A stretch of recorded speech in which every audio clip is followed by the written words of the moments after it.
Ayan po kung nagsisimula sila magtanim. Ayan o. Buong ito yung buong baybay nito.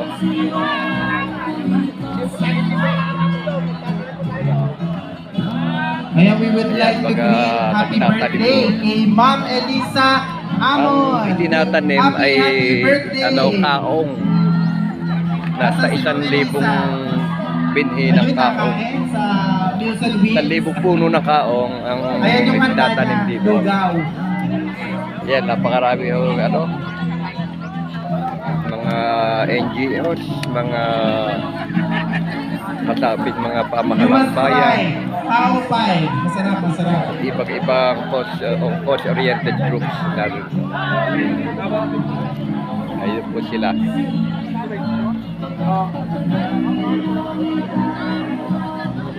Itong baybay na ito, tinatawag dati sa may Pasong Pahong, sa may gilid ng mga ilog dito sa Pasong Pahong, dito sa iba.